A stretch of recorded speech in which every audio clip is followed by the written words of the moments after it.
Si on a de l'éducation sexuelle à l'école, si les parents en parlent un petit peu à la maison, si on peut se renseigner sur les réseaux sociaux, acheter un bouquin, et puis si de temps en temps on regarde un film pornographique, au final tout ça réuni fera qu'on aura une vision globale et qu'on pourra avoir une vision assez éclairée de la sexualité. Elle, c'est Edwige Fleury. Elle tient le compte Insta et TikTok Wiku. Avec plus de 550 000 abonnés sur les réseaux, c'est l'un des comptes les plus suivis en matière d'éducation à la sexualité. Aujourd'hui, on est à Solidays avec Edwige, un festival de musique engagé pour les droits humains et la santé sexuelle. Avec elle, on va parler d'éducation à la sexualité et de sujets qui sont liés comme la contraception, le porno et aussi les maladies sexuellement transmissibles.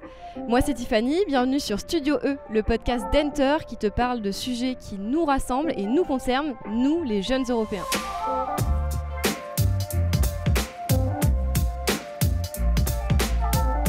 Bonjour Edwige. Coucou. Bienvenue dans Studio E. On est ravis de t'accueillir en plateau à Solidays. À la base, toi, tu es une infirmière spécialisée en psychiatrie. Mais tu t'es lancée il y a 5 ans sur les réseaux. Ouais. Et aujourd'hui, tu consacres toute ton activité à au fait d'être créatrice de contenu sur les réseaux sociaux. Pourquoi, pour toi, c'est important de parler d'éducation à la sexualité sur les réseaux sociaux ? En fait, quand on fait de l'éducation sexuelle sur les réseaux sociaux, on pallie à un manque parce que l'éducation sexuelle, ça reste un grand tabou, que ce soit dans la société, que ce soit à l'intérieur des familles, que ce soit à l'école. Il y a pas grand monde qui a voulu s'emparer du sujet ou alors assez timidement. Et de l'autre côté, qu'est-ce qu'on a ? On a les films pornographiques qui sont devenus, à défaut, le plus grand éducateur sexuel au monde. Donc nous, on est là pour venir contrebalancer peut-être ce qu'on croit apprendre en regardant des films pornographiques, rassurer, apprendre le consentement, aussi expliquer à quoi ressemblent les vrais corps, les vrais sexes, parce que on va pas se mentir, on est toujours sur des super-héros du cul lorsqu'on regarde des films pour adultes. Et nous, voilà, on est là pour ramener à la réalité de ce que c'est vraiment la sexualité. Et toi, du coup, comment t'es passée d'infirmière à éducatrice à la sexualité sur les réseaux sociaux ? En fait, je suis déjà devenue spécialisée en sexualité dans mon service de psychiatrie, en fait. Comme partout, ça ne change pas. En psychiatrie, la sexualité est un tabou. Moi, j'avais du mal à comprendre pourquoi, alors qu'on est professionnel de santé, que la santé sexuelle, c'est un droit fondamental, pourquoi ça devenait un énorme tabou dans nos services dès qu'un patient abordait la question, dès qu'il y avait une problématique. Et donc, je me suis un petit peu formée sur le tas, on va dire, avec, j'ai envie de dire, avec vraiment des bouts de tissu, des petites plaquettes, avec ce que j'avais pour pouvoir être celle qui allait répondre aux questions des patients. Donc c'est vrai que c'est ce que je faisais déjà dans mon travail, et donc j'avais cette facilité à aborder la sexualité. Moi, c'était assez spécifique quand même, parce que je m'adressais à des patients psy avec des grosses pathologies psy, donc schizophrène, autisme, bipolarité, etc. Et donc en parler sur les réseaux au tout venant à tout le monde, ça paraît simple au final, parce que du coup il suffit de généraliser, vulgariser des propos que je connais déjà.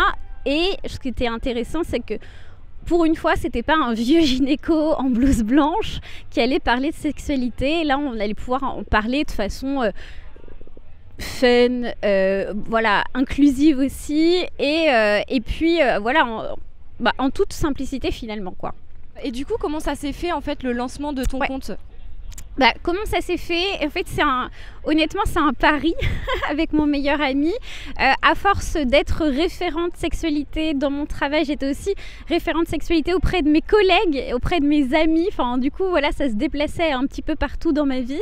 Et mon meilleur ami qui était aide-soignant me disait, si tout le monde avait accès à ce que tu connais, à ce que tu sais de la sexualité et plus largement aux relations, eh bien, le monde irait peut-être un petit peu mieux. Donc, est-ce que tu ferais pas quelque chose de public ? Et je me suis lancée aussi parce que c'était la période Covid, comme énormément de personnes soignants, mais autres, la période était rude, et moi c'était un petit peu mon exutoire le soir en rentrant de ma journée de travail un peu difficile, de pouvoir parler de sujets plus légers. Les gens étaient confinés, mais que ça a à faire d'ouvrir le champ des possibles de leur vie et pourquoi pas de leur sexualité, donc le rendez-vous s'est fait comme ça.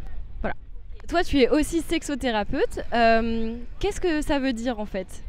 Alors, en fait, c'est vrai c'est un peu compliqué pour les gens de comprendre les différents types de métiers. Parce qu'on parle beaucoup de sexologues et de sexothérapeutes. La différence, elle est très importante, surtout quand on veut consulter, j'ai envie de dire. En France, si on se dit sexologue, normalement, pas sur les réseaux, c'est qu'on est médecin ou psychologue et qu'on a fait une spécialité en sexualité, bon, peu importe laquelle.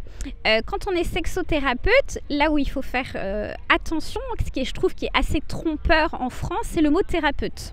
C'est-à-dire que par thérapeute, on entend thérapie.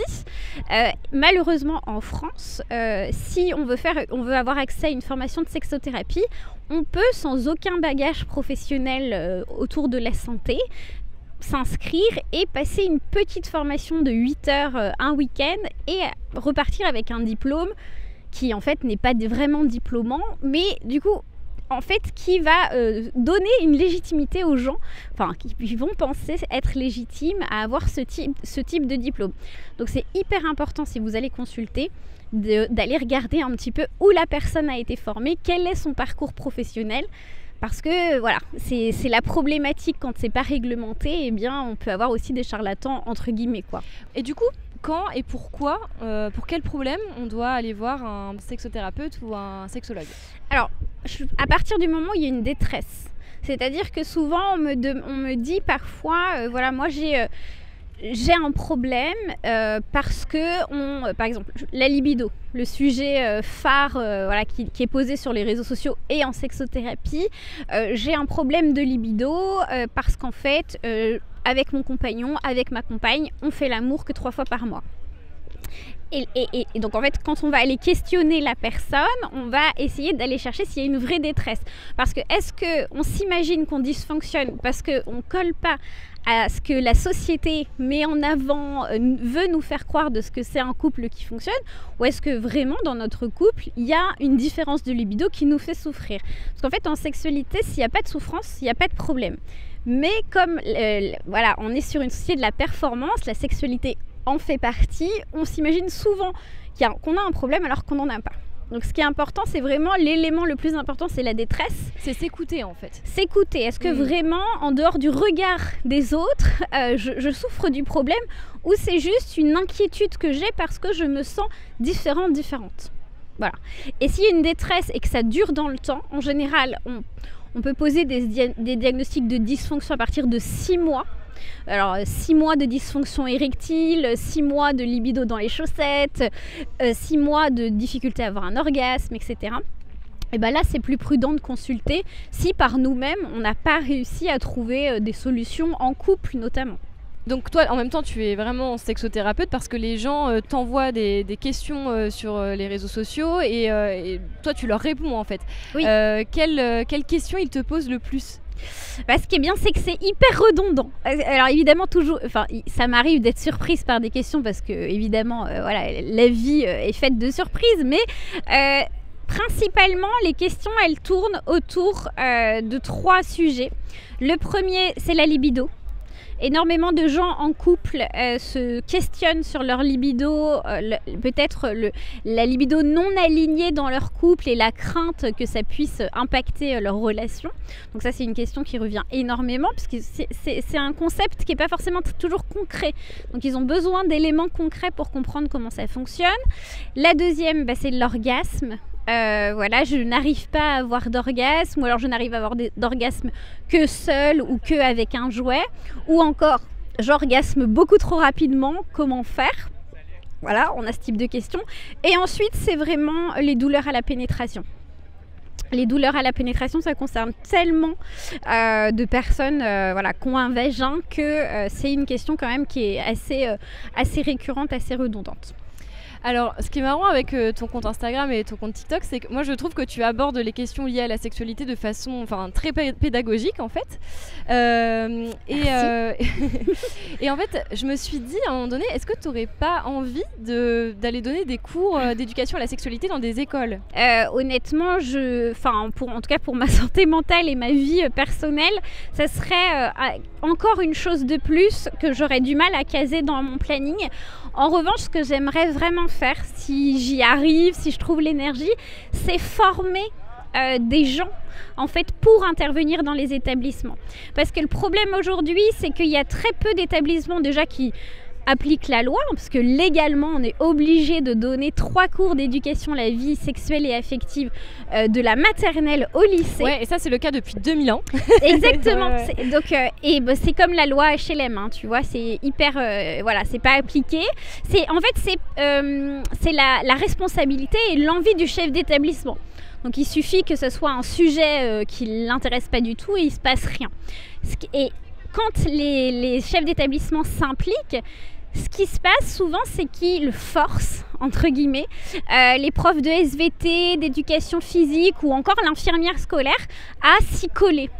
Et le problème, c'est que si ces personnes-là ne sont pas à l'aise avec le sujet de la sexualité, ne le maîtrisent pas, parce que en fait, c'est pas parce qu'on est adulte qu'on maîtrise le sujet de la sexualité ou n'ont pas la pédagogie nécessaire, eh bien, on va transmettre aux ados, aux jeunes, que la sexualité, en fait, c'est hyper gênant. Ou encore pire, on va donner des réponses sexistes, misogynes, LGBT-phobes. Enfin, en fait, tout ça, c'est terrible. Donc moi, mon idée, mon envie, ça serait de former des gens volontaires qui ont envie d'être des intervenants dans les écoles et que ça soit pas le lot de professeurs qui n'ont pas envie de le faire, mais que chaque établissement puisse réserver des créneaux à des intervenants qui tourneraient d'école en école. Parce qu'en plus, c'est toujours plus simple de parler, entre guillemets, à quelqu'un qu'on connaît peu que de parler à son prof de SVT, quoi. Oui, donc, on va être un peu gêné, on sait pas. Moi, j'en ai donné quand même des interventions avec un public, etc., un jeune public. Bon, ils n'ont qu'une envie, c'est de se marrer, mais c'est surtout parce qu'ils sont hyper gênés. Ils n'ont pas l'habitude. Et ils sont curieux en même temps, non? Et ils sont curieux. Au début, ça se marre, etc. Ça se taille entre eux, ça fait des blagues. Et puis après, en fait, j'ai plus assez de temps pour répondre aux questions. Parce que tout le monde a des questions en fait. Bon, si on parle de ce sujet, c'est vraiment pas par hasard, hein. C'est que là, à la rentrée en septembre, y a des cours qui vont avoir lieu d'éducation à la vie sexuelle et affective qui vont cette fois être vraiment imposés à tous les élèves à partir de la maternelle jusqu'au lycée. Donc on disait tout à l'heure que en fait, la loi de 2001 n'était pas appliquée dans les écoles et c'est pour ça qu'en fait là, le gouvernement a remis un peu le sujet sur la table et le truc c'est que c'est vraiment un sujet très sensible parce que les milieux conservateurs notamment ont vraiment tout fait pour que le texte de loi ne passe pas au Parlement et du côté des parents c'est vraiment une initiative qui divise, hein. Y a 44% des parents qui sont favorables à une éducation à la sexualité dès la classe de CP, donc selon un sondage IFOP, et de l'autre côté on a quand même 45% des parents qui sont opposés à cette éducation à la sexualité. Selon toi, pourquoi ça inquiète les parents ces cours? Alors en fait, comme tout problème de société, ce qui inquiète et ce qui fait qu'on se mobilise contre, c'est la peur et c'est l'inconnu en fait. Parce que la plupart de ces parents, si on va les questionner un à un, ils n'ont pas lu le programme. Ils n'ont pas fait l'effort d'aller... il est accessible, hein, on peut aller le trouver sur internet, sur le site du gouvernement, etc. Donc du coup, ils se sont arrêtés à ce qu'on leur a dit, à cette vidéo TikTok qui dit qu'on va apprendre à faire des fellations aux enfants, à cette vidéo qui va dire que les cours vont être dispensés par des dragues. Il y a beaucoup de désinformations. Il y a tellement de fake news et de désinformation qui tourne, hein. Le problème des algorithmes est terrible, c'est-à-dire que quand on est coincé dans un algorithme conservateur, et en fait on va nous balancer vidéo sur vidéo qui vont dans notre sens et qui vont pas du coup nous donner accès à un esprit critique finalement. Donc moi j'aimerais inviter ces parents à déjà aller lire le programme, parce qu'en fait quand il s'agit de maternelle, il ne s'agit pas d'apprendre aux maternelles à faire l'amour, absolument pas. D'ailleurs, de toute façon, tout le programme n'est pas là pour apprendre aux jeunes à faire l'amour quoi qu'il arrive. D'ailleurs, pour les petits, on dit que c'est à la vie affective et relationnelle. Parce qu'il ne s'agit pas de sexualité, il s'agit de leur apprendre à être respecté, à respecter les autres, à connaître son corps, à nommer aussi les parties du corps et surtout à savoir ce que les gens n'ont pas le droit de faire avec leur corps. Parce que... Donc ça peut juste être par exemple, est-ce que je peux m'asseoir à côté de toi ? En fait, c'est apprendre le consentement, Voilà, apprendre le respect, apprendre... alors, je déteste ce mot tolérance, mais c'est pas grave, parce qu'au conservateur, il va leur parler. Donc, donc voilà, apprendre juste à respecter les différences des uns et des autres. Bah en fait c'est juste une éducation... c'est la base quoi. Enfin oui, c'est presque de l'éducation civique finalement. Donc s'ils se penchaient sur ce programme, ben, en fait ils seraient extrêmement rassurés. Mais s'ils ont envie de toute façon de se borner parce qu'ils ont lu un article dans Valeurs Actuelles, je sais pas quoi, vu une vidéo TikTok qui dit que, eh ben on les fera pas changer d'avis. Alors justement, on disait tout à l'heure que l'éducation sexuelle à la sexualité n'était pas du tout, comment dire, que le programme n'était pas vraiment appliqué en fait aujourd'hui. Donc il y a un chiffre qui nous montre bien l'ampleur du phénomène, c'est qu'aujourd'hui moins de 15% des élèves ont bénéficié d'une éducation à la sexualité. Donc ça c'est le chiffre du Conseil social et environnemental. Donc nous, pour voir un peu sur le terrain si ce chiffre se vérifiait, on a été balader notre micro dans les rues de Paris et on a demandé aux gens s'ils avaient eu des cours d'éducation à la sexualité quand ils étaient à l'école et ce qu'ils en ont retenu. Ok. Est-ce que vous avez eu des cours d'éducation sexuelle à l'école ? Alors, je me souviens seulement au collège, en SVT, on a eu 2 interventions pour nous expliquer, mais je pense que c'est tout. Moi, au collège, je me rappelle, je pense que c'était 4e. Et pour le coup, c'était pas en SVT, c'était une journée d'intervention entière qu'on a vue avec une spécialiste. Moi, c'était une fois au collège, par contre. Il y avait l'infirmière et on avait une intervenante extérieure, mais je sais plus qui c'était. Une psychologue, il me semble. C'était surtout des cours sur l'anatomie homme-femme, le fonctionnement un peu de l'appareil reproducteur. Moi, de ce que j'ai comme souvenir, c'est vraiment d'un terme scientifique, genre un peu comment les organes reproducteurs ça fonctionne et tout ça. Et vraiment juste, les maladies ça se transmet comme ça, donc il faut se protéger juste avec la capote entre guillemets. Et est-ce que vous trouvez que ça a été utile ? Quand même, parce que au lycée, quand on commence un peu à avoir des rapports, au moins on sait que déjà la contraception c'est important. Après, je sais qu'on nous a par exemple pas dit tous les effets secondaires avec la pilule, et ça je pense qu'on aurait dû nous en parler avant d'aller voir des gynécologues. Je trouve qu'au collège c'était un peu trop léger. Au lycée, nous c'était beaucoup plus appuyé. Après on était beaucoup plus mature aussi, je pense, donc c'était beaucoup plus intéressant de discuter. Je me souviens qu'il y avait des débats qui étaient déjà intéressants. Surtout entre hommes et femmes, je trouve que ça a brisé un peu des stéréotypes qu'on pouvait avoir. Les souvenirs sont lointains. Je pense que c'était vraiment la base de la base et rien de plus, quoi. Il y avait pas... Ils avaient vachement insisté sur la notion du consentement, etc. Ça, je me rappelle. Mais après, le reste, pas tellement. On était aussi très focalisés sur les relations hétéros, alors qu'il y a d'autres types de relations qui existent. Donc, un peu lacunaire quand même. Du coup, Edwige, une réaction ? C'est pas si catastrophique que ça. Enfin, je m'attendais vraiment à ce que tout le monde dise ouais, j'ai aucun souvenir et honnêtement ça m'a pas été utile. Bon, on voit bien que ça a pas changé leur vie sexuelle à tout jamais, mais ça a pu créer quelques petites questions. Et ce qui m'a rassurée dans toutes ces réponses, c'est la personne qui dit qu'ils avaient insisté sur le consentement. Et ça vraiment, en fait, si la première chose à apprendre en termes d'éducation sexuelle et relationnelle, c'est le consentement. Donc voilà, c'est pas si mal, mais on voit quand même que c'est hyper lacunaire, que soit c'est centré uniquement sur la reproduction, et donc les techniques où c'est survolé quoi. Donc peut-être à la rentrée ce nouveau programme va être appliqué et fera que globalement, parce que c'est de toute façon je trouve qu'une seule source, quoi qu'il arrive, même dans la vie peu importe, d'information c'est jamais suffisant. C'est toujours intéressant d'avoir plusieurs sources d'informations pour comprendre, trouver un peu comment on voit les choses, etc. Donc si on a de l'éducation sexuelle à l'école, si les parents en parlent un petit peu à la maison, si on peut se renseigner sur les réseaux sociaux, acheter un bouquin, et puis si de temps en temps on regarde un film pornographique, au final tout ça réuni fera qu'on aura une vision globale et qu'on pourra avoir une vision assez éclairée de la sexualité. Sur ton compte Instagram et ton compte TikTok, tu fais aussi beaucoup de prévention contre les maladies sexuellement transmissibles. Le Centre européen de prévention et de contrôle des maladies a sorti une étude très complète en début d'année qui montre que les infections sexuellement transmissibles sont en hausse partout en Europe. Donc la chlamydia, la gonorrhée et la syphilis en particulier. Le retour. Ouais. Et là où on en a retrouvé le plus en 2023, c'était chez les 18-35 ans. Ouais. Comment expliquer qu'il y ait une hausse des IST chez cette population? Ouais, alors c'est vrai que c'est assez alarmant, honnêtement. C'est vrai que moi je bosse de temps en temps avec le centre justement européen de dépistage des IST.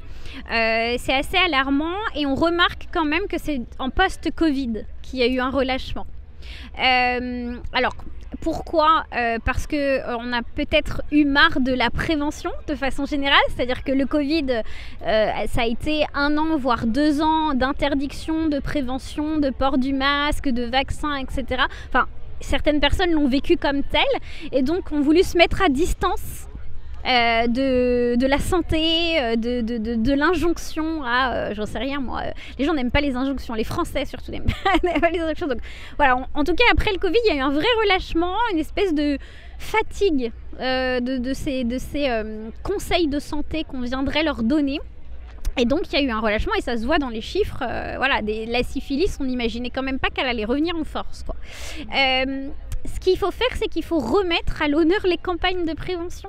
Il n'y en a pas assez. En France, en tout cas, il n'y en a pas assez. L'accès au dépistage, il existe. Mais si on n'apprend pas aux gens qu'ils ont accès au dépistage, ils ne vont pas le deviner. Donc, encore une fois, on a besoin que ça leur soit dit. Parce qu'aujourd'hui, on peut aller se faire dépister gratuitement dans quasiment tous les labos de France. Et avant, c'était que pour le VIH. Aujourd'hui, c'est pour toutes les IST. Mais si on n'a pas l'info, alors heureusement là, pour être beaucoup dans les labos en ce moment, je vois vraiment des grosses affiches qui disent ici vous pouvez vous dépister gratuitement, sans rendez-vous, etc.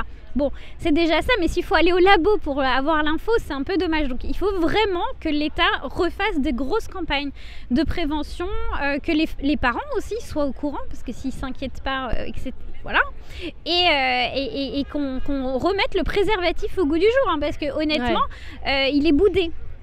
On n'a plus l'impression que, parce qu'en fait on s'imagine qu'on ne peut pas mourir d'une IST, on n'imagine pas toutes les autres conséquences physiques et psychologiques que ça peut avoir, et donc on se sent un peu invincible, et donc le préservatif c'est un peu surfait, quoi. Oui, on se dit que finalement si on a la gonorrhée par exemple, on prend un traitement antibiotique un peu chargé, en 10 jours c'est plié, alors qu'en fait ça peut être asymptomatique, on peut ne pas s'en rendre compte et traîner ça pendant des années et se rendre compte au bout d'un moment qu'on a des problèmes d'infertilité. Bien sûr. En fait chez beaucoup de personnes, c'est asymptomatique pendant longtemps. Ah oui. Et c'est là que c'est intéressant d'être diagnostiqué. En fait, plus on est diagnostiqué tôt, plus on peut agir vite et moins on va avoir de conséquences. Mais le problème, c'est que comme c'est quasiment asymptomatique, on a l'impression je déteste cette expression clean parce que ça sous-entendrait que les autres ne le sont pas. Mais ça veut dire que voilà, on s'imagine que exemple d'IST, quoi. Alors qu'en fait, on est peut-être porteur et au-delà d'être porteur, chacun fait ce qu'il veut. Mais en fait, on va transmettre. Mais oui. Et c'est là que c'est grave. Oui, et en fait, ça nous engage pas que nous. Ben oui, et puis quand on est jeune, visiblement notre génération a cette particularité d'avoir des relations plus libres en fait, avec une diversification des pratiques sexuelles, notamment les rapports oraux qui sont un peu plus rentrés dans la norme. On a aussi on va être avoir plus tendance à être dans des couples libres ou d'être dans des relations où on a par exemple des plans cul ou des coups d'un soir. Tout ça, c'est plus rentré dans les usages. Donc c'est vrai que ça multiplie aussi les chances d'attraper une IST ou d'en transmettre une sans même le savoir, quoi, finalement. Alors ça concerne pas les plus jeunes, parce que les plus jeunes aujourd'hui font moins l'amour. Ils font l'amour plus tard, ce qui est plutôt une bonne nouvelle. En fait, plus les jeunes sont éduqués, plus ils font l'amour tard. C'est ça qu'il faudrait dire aux parents, en fait. Les parents ont peur de l'éducation à la vie sexuelle et affective. Plus on est éduqué, plus on est conscient aussi des risques de tout ce que ça engage d'avoir une sexualité, plus on commence tard en général. Donc ça, c'est peut-être un argument pour les conservateurs finalement. Mais c'est vrai que les générations plus 25-35 sont plus dans ces dynamiques-là. Ils revivent sexe, drogue et rock'n'roll. Enfin, il y a un truc comme ça de libération, etc. Ce qui est très bien. Vraiment, chacun fait mon corps, mon choix, tout ce qu'il veut de sa sexualité. En revanche, on est responsable de notre sexualité, on est responsable aussi du risque qu'on fait prendre aux autres, quoi. Donc, si on veut avoir une sexualité libre, il faut avoir une sexualité safe. J'ai vu que là, on retrouvait le plus de cas chez les 18-35 ans, c'était au nord de l'Europe. Ouais. Donc, moi, j'ai surtout vu Danemark, Irlande, Islande, Finlande. Ça rime. Exactement. Alors, c'est difficile de savoir pourquoi exactement dans ces pays pour l'instant. Mais je me suis dit peut-être que c'est là où on dépiste le plus. Oui, je sais pas. c'est ça. Ouais, c'est vraiment les pays qui sont les plus en avance sur l'éducation sexuelle. Okay. Par exemple, tu me disais le Danemark. Le Danemark a rendu obligatoire l'éducation sexuelle en 1970. Ah ouais. C'est-à-dire, c'est pour que tu vois à peu près l'ampleur. C'est des pays où il est plus facile de se dépister, où c'est moins tabou de parler de sexualité. Okay. Et donc, c'est plus facile, moins tabou aussi d'aller franchir la porte d'un centre de dépistage. Tout ça fait que forcément, plus on dépiste, plus on trouve. Donc, et oui. C'est pas des pays qui ont plus d'IST que nous. Alors après, évidemment, ce serait trop beau d'avoir un programme d'éducation à la vie sexuelle et affective, ne rend pas le pays parfait, exempt de tout IST, etc. Mais c'est vrai que moi, je pense que tu as tout à fait raison. S'il y a plus d'IST dans ces pays-là, c'est uniquement parce qu'elles sont détectées et que nous, si on était détectés à la même échelle, on aurait les mêmes résultats, voire peut-être pire parce qu'on n'a pas cette éducation sexuelle derrière, quoi. Les gens qu'on a rencontrés dans la rue, ils nous ont dit qu'ils utilisaient le préservatif comme moyen de contraception et de protection. Et les études d'opinion nous montrent que la pilule est de moins en moins utilisée chez les moins de 30 ans au profit d'autres moyens de contraception comme le stérilet ou le préservatif. Donc ça, en fait, ce qu'on a vu sur le terrain, on le voit parmi les chiffres. Et donc en parlant avec aussi des journalistes de notre média qui sont basés un peu partout en Europe, on a découvert que c'est une tendance aussi, cette désaffection de la pilule vers d'autres moyens de contraception, que c'est une tendance qu'on observe pas seulement en France mais aussi dans d'autres pays européens comme en Allemagne ou aux Pays-Bas. Pour toi, c'est quoi le meilleur moyen de contraception aujourd'hui ? C'est hyper difficile à dire parce que pour les personnes qui ont un utérus, d'avoir la charge de la contraception, c'est hyper lourd. C'est-à-dire que la pilule, le stérilet hormonal, ça a des conséquences physiques, parfois psychiques, qui sont hyper banalisées, invisibilisées, etc. Mais en même temps, ça ne transmet pas la responsabilité, la charge à quelqu'un d'autre. Parce qu'il y a des gens qui vont me dire, là j'ai fait récemment une vidéo sur justement, parce qu'il y avait quand même pas mal de fake news sur le fait que la pilule ait été classée cancérogène de groupe 1 par l'OMS, comme on a l'impression que ça venait de sortir alors que c'est le cas depuis 1999, donc c'est juste que quelqu'un ait voulu en parler, etc.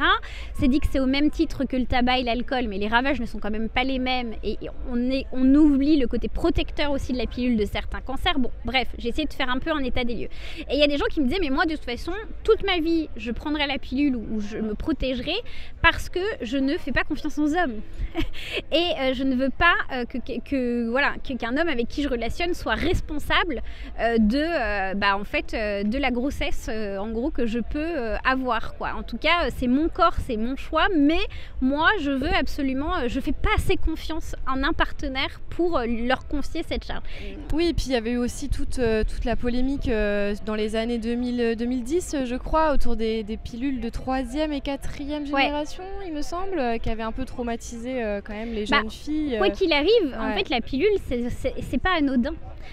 C'est distribué systématiquement comme un bonbon à chaque gamine qui a un problème de règles, d'acné, dès qu'il y a un début de vie sexuelle. Sauf que le temps n'est pas pris pour expliquer ce que c'est que ce traitement, les effets secondaires, quels risques on prend aussi à le prendre de façon prolongée. Il n'y a pas d'éducation qui est faite sur ça. Donc forcément, évidemment qu'il y a des personnes qui ont eu des thromboses, évidemment qu'il y a eu des personnes qui ont eu des effets secondaires graves dus à la pilule, et c'est des personnes qui auraient voulu être prévenues, certainement, et qui l'auraient certainement pris quand même, mais c'est vrai qu'on n'informe pas assez. C'est pas anodin, c'est pas un acte anodin de prendre la pilule. Et puis aussi dans un couple, si il y a une des personnes qui est à la charge de la contraception et se coltine les hormones, qu'est-ce que fait l'autre ? Qu'est-ce que fait l'autre ? Alors peut-être que, j'en sais rien, peut-être que déjà la personne va participer aux frais de la pilule, j'en sais rien, enfin il y a des choses à questionner en fait pour qu'il n'y ait pas une seule personne qui se coltine tous les effets secondaires et la charge mentale de prendre sa pilule tous les soirs à la même heure, etc. et d'être responsable en plus, parce qu'après on nous désigne comme responsable de l'avoir mal prise ou pas, etc. Donc, tu as écrit un livre que j'ai avec moi là, qui s'appelle Cultivez-vous, chez Albin Michel. Alors quand je l'ai lu, j'ai réalisé qu'il y avait plein de mots un peu bizarres et marrants que je ne connaissais pas. Et du coup, je me suis dit qu'en fait, la sexualité, c'était quand même un domaine qui était très technique et très complexe. Est-ce qu'aujourd'hui, on est globalement nul en matière d'éducation à la sexualité ou ça va?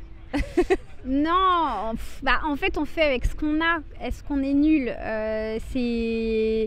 Ce serait réducteur, mais c'est sûr que en fait on n'a pas forcément, enfin on les a de plus en plus, hein, mais les outils et les moyens de justement s'éduquer. Donc on tâtonne, on découvre. En fait, c'est comme si on faisait tous de la cuisine sans jamais avoir pris un cours ou sans jamais avoir regardé une recette Marmiton.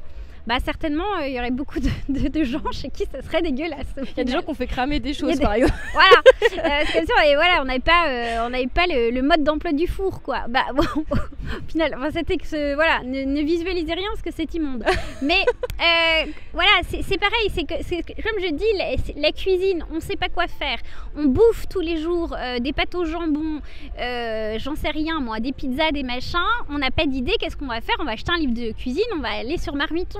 Et pour la sexualité, c'est pareil. On a le droit de ne pas être créatif et créative et d'avoir besoin d'aller chercher un petit peu d'infos, tout simplement sur la sexualité, et donc d'avoir accès à des bouquins, d'avoir accès à des réseaux sociaux. Et la sexualité, ça s'apprend.